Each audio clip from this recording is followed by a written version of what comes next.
Imagine this. You get hired for the top job, the CEO of a massive retail giant. Your mission? To save the company.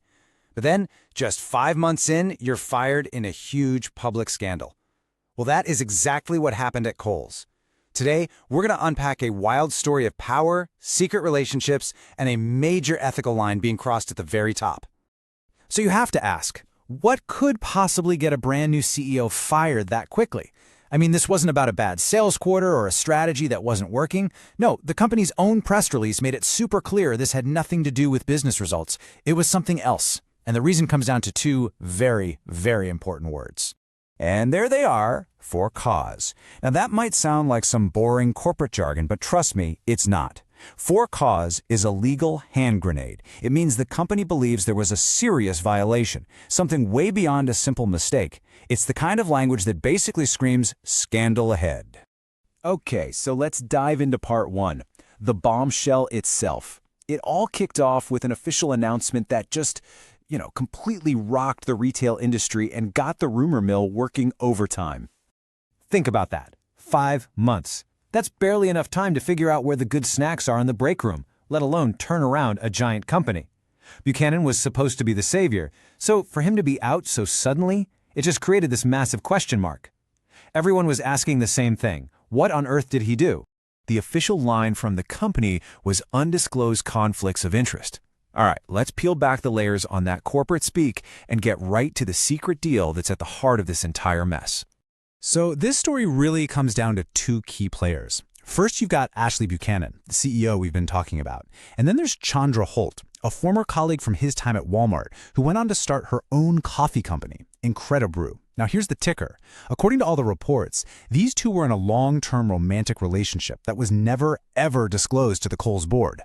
And that relationship, well, it appears to have led directly to this number. $2.5 million. That was the value of a consulting contract that Buchanan allegedly set up with Holt.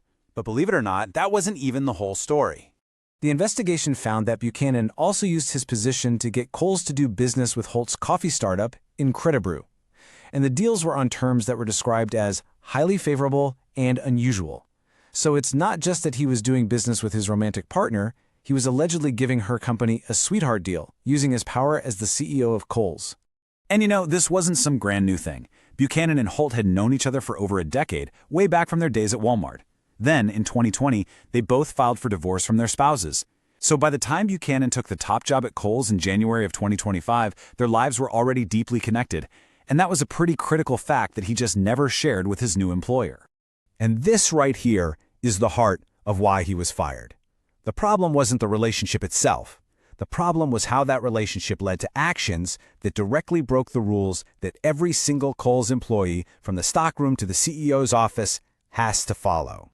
At the center of this whole thing is this document, the Kohl's Code of Ethics. This isn't just a friendly suggestion, it is a binding policy for everybody. And you guessed it, it has a very specific section on conflicts of interest. So what exactly is a conflict of interest, at least according to Kohl's? Well, the code defines it as any situation where your personal relationships could get in the way of making fair, unbiased decisions for the company. It's as much about how things look as it is about what actually happened. I mean, it really doesn't get much clearer than this.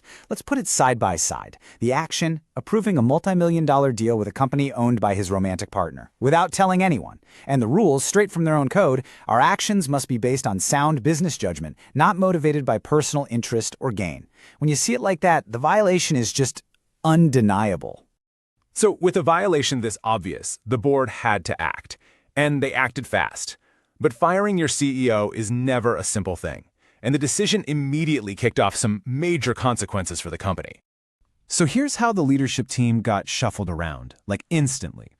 Buchanan was out as CEO, obviously. The board chair, a guy named Michael Bender, had to step into the CEO role as an interim leader just to calm things down. But that meant Bender had to step down as the chair, leaving that spot open. It was a really decisive move, all designed to show the world that they were taking this seriously and trying to stabilize the ship. Industry analysts, of course, jumped all over this. Many of them called it a self-inflicted crisis. And you have to remember, Kohl's was already in a tough spot, really struggling to compete.